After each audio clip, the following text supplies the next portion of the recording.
Good day mga kabads, Dexter Jen here at nandito na naman ulit tayo sa ating pag-vlog. And syempre, itutuloy uli natin ang ating Bicol Escapade. And this time, dito tayo ngayon sa Mercedes. Dito sa Mercedes mga kabads is pumunta kami sa 3 isla na meron sila. Actually 4 no? At marami pang iba pero 3 ang pinuntahan namin dito. And mamaya, ipapakita ko sa inyo ang ganda ng mga beaches na meron dito. Ako nga pala uli si Dexter at ito ang kwento ng buhay ko. Sa Palawan unang hakbang, dagat ay gumagaway. Puting buhangin, malinaw na tubig, tanawing walang kapantay. Kwentong sinisimulan, sa vlog ni Bex makikita. Ngiti sa mukha, biyahe simula pa lang pala. Simula sa Palawan, lakbayin ang bayan, hanggang sa dulo ng tanawing asul, tuloy ang kasayahan. Sa bawat baybayin, alon ang gabay, pangarap ni Dex, tupasin ang bawat paraisong tunay. O tara na, kasama si Dex sa isla. Bago kami pumunta sa unang destination namin ay napadaan kami sa Animog Island. Supposedly dapat pupunta kami dito kaso dahil na rin sa sobrang init at medyo pataas na ang lighthouse ay hindi na kami tumuloy. May kasama din kasi kaming mga medyo hirap na ring umakyat. Bala kong bumalik dito next time pagbalik namin sa Bicol. Okay mga ka-Best Dexter Jen here, and as you can see, hindi nyo ako nakikita. Bakit as you can see? Currently, nandito tayo ngayon sa, sa Mag-Island Hopping. So mamaya may 4 yung islands na dadaanan natin. Fortunately, naka-ready yung drone natin, yung camera natin, and syempre itong camera natin na to.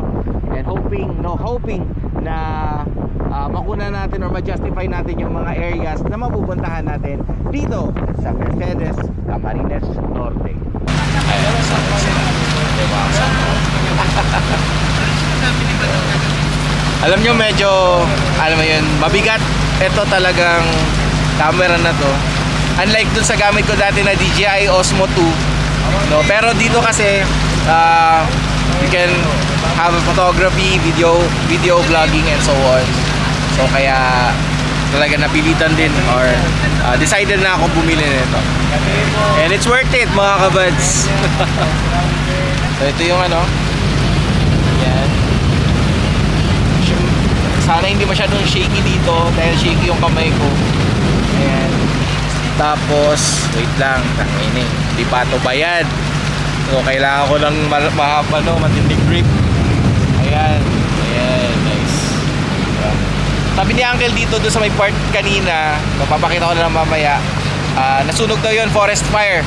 Tapos dahil na rin sa bayanihan dito sa Mercedes at maraming tao pumunta doon, napula agad or napula din yung apoy. So inabot lang ng ilang araw nung ginawa na yun.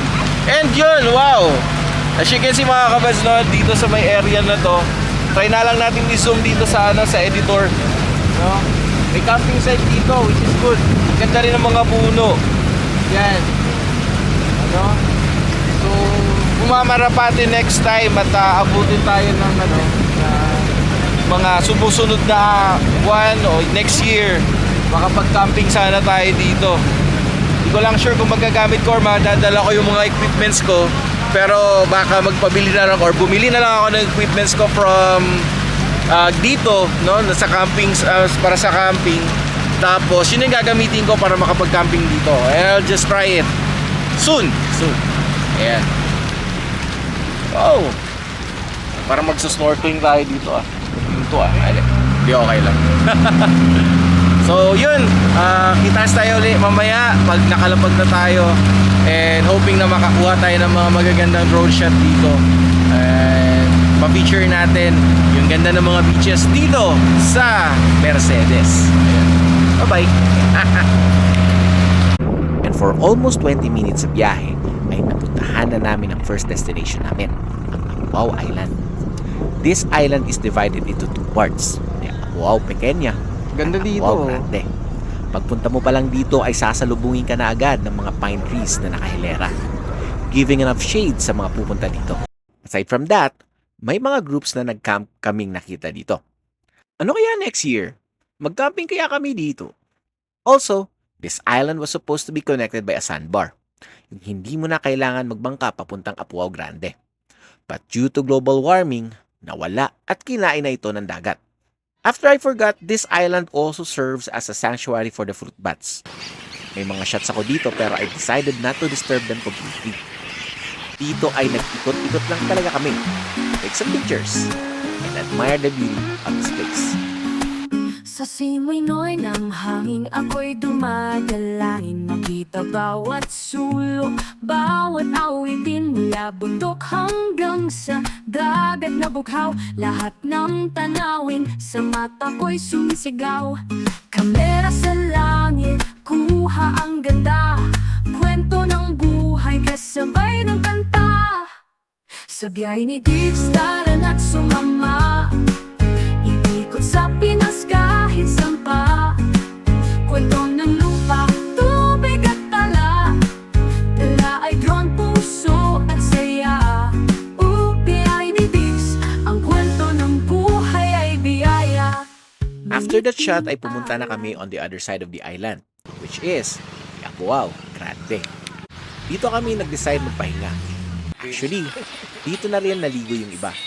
Medyo mainit din talaga yung area na nasa kabila. If you're wondering ano yung difference between those beaches, I think it's more on the ambience of the place. But kung ako yung papapiliin mo, I prefer Apuao Pequeña for its ambience, lalo na pag may camping. Siyempre as usual, kumuha din ako ng mga shots dito sa Apuao Grande. Sayaw ng alon sa bawat dalampasigan, sa bawat pag-click, ala-alay nabubuo, kasama ka rito. Kahit saang sulok, walang maliit o malayong lugar, lahat ay kay ganda, pakinggan mo't damhin mo pare.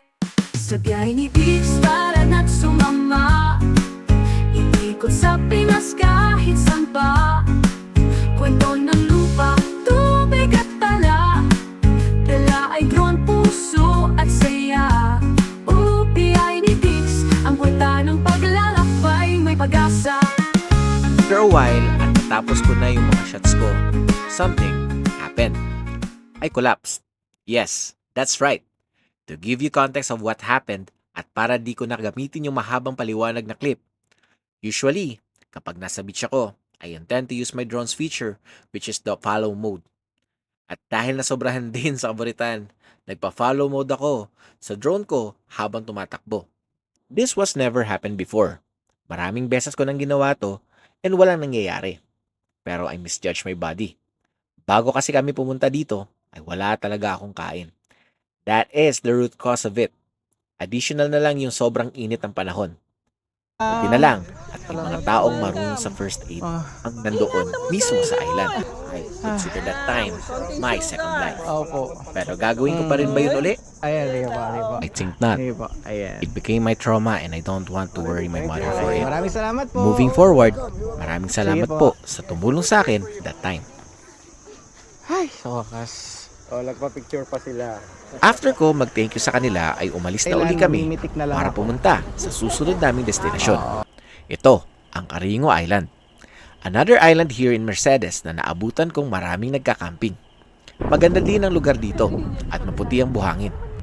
Unfortunately, sobrang init that time. At para makarecover ako sa nangyari sa akin kanina, ay tumambay muna ako ng ilang minuto sa silungan. Sakto din at nagpalipad na lang muna ako ng drone dito. And as expected, hindi na ganon ka-active yung mga shots ko dito. Pero, I still push myself para makunan yung remaining islands na pinuntahan namin dito. Isang bansa, libo-libong mukha, sa lente buhay na naipapakita. Hindi lang tanawin kundi puso ng bayan. Sa vlog na ito'y walang iiwanan.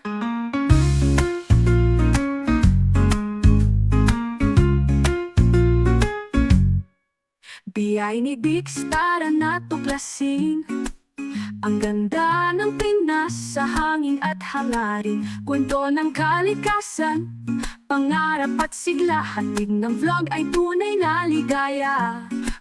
Biyay ni Dix, ikaw at ako sa iisang kwento ng paglalakbay. Dahan-dahang sinag ng araw, kasama ka hanggang dulo ng tanaw, hanggang maabot natin lahat ng destinasyon. Sa biyahe ni Dix ang tugon. And as the time goes by, while this vlog is nearing its end, we arrived at Kinapagian Island, our last destination.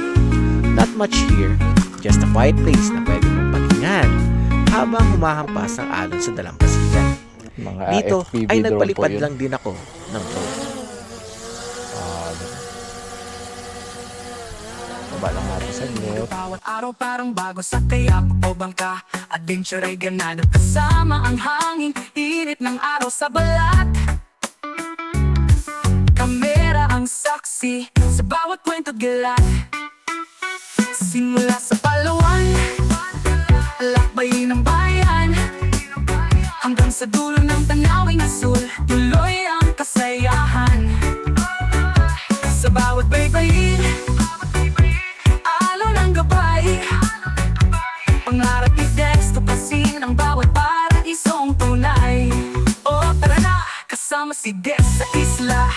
Maraming salamat sa inyo mga kabads. Kung umabot man kayo dito, may mga gagawin pa akong mini vlogs out of the remaining videos na hindi ko nasama dito. So, hanggang dito na lang talaga. Goodbye and see you next time. Bye-bye!